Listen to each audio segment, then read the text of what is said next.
This is your WCFW Daily News Roundup for 105.7 CFW in Chippewa Falls and 93.5 The Tap in Eau Claire.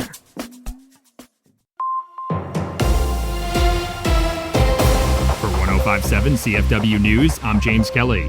The Chippewa Valley Technical College District Board officially approved its budget for the 2026-2027 school year. The board held a public hearing before voting on final approval at its meeting on Thursday. The budget proposal included over $115 million of spending, a nearly 1% increase over the last budget. CVTC officials also expect revenue to drop by over 2% next year to about $104,000, but an increase in property values could lead to a roughly 3.5% boost in the amount CVTC collects through the tax levy. The school was also recently named as a finalist for a $1 million award through the Aspen Institute. CVTC is one of 25 schools from across 20 states in contention for the 2027 Aspen Prize for Community College Excellence. The award seeks to honor community colleges for services they can offer students, from technical education programs to job placement assistance. A panel of experts will narrow the list of 25 semifinalist schools down to 10 finalists, which are expected to be announced this month.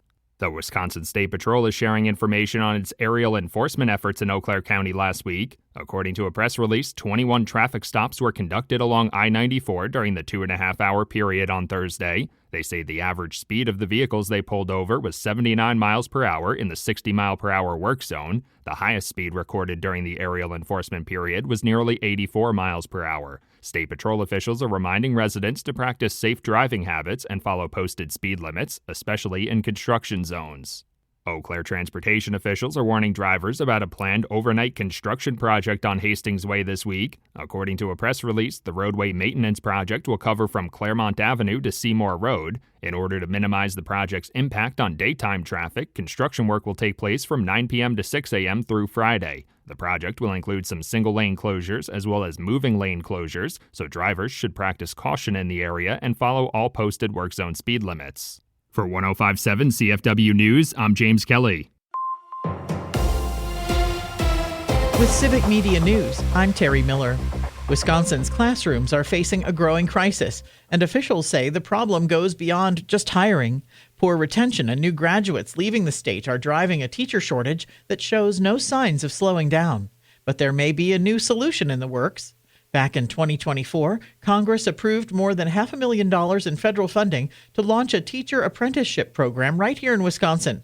State agencies, including the Department of Workforce Development, the Department of Public Instruction, and the Wisconsin Technical College System, teamed up with 2 universities to get the program off the ground.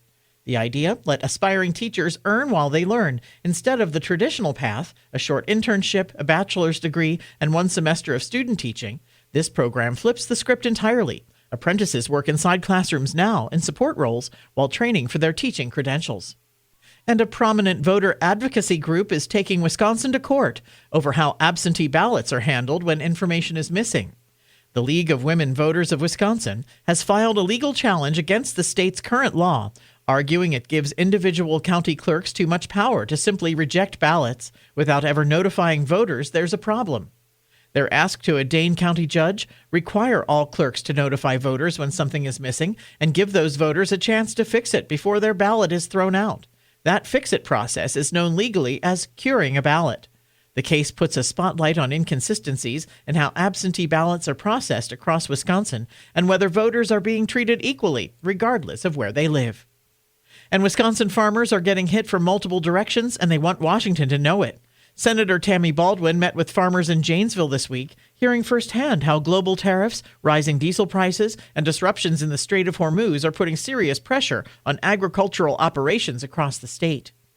More news can be found at civicmedia.us.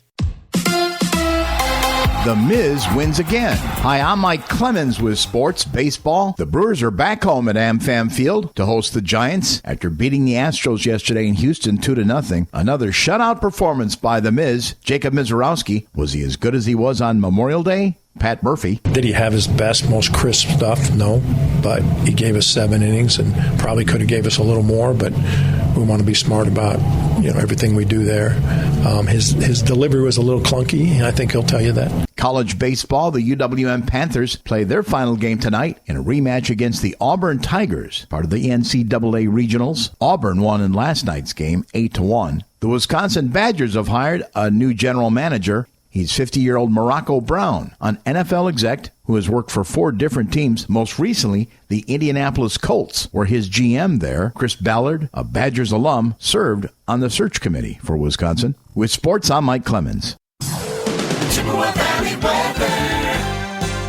A mix of clouds and sunshine today with a high in the low to mid-80s this afternoon. Tonight, we're going to drop down into the low to mid-50s. It'll be mostly clear tomorrow, mostly sunny, and it will be warmer with a high in the mid to upper 80s. I'm meteorologist Sean Cable. Right now, it's 64. That's your WCFW and the TAP Daily News Roundup from Civic Media. Subscribe to this podcast on Spotify, Apple, or wherever you find your podcasts. Find more news at WCFW.FM or thetap.fm.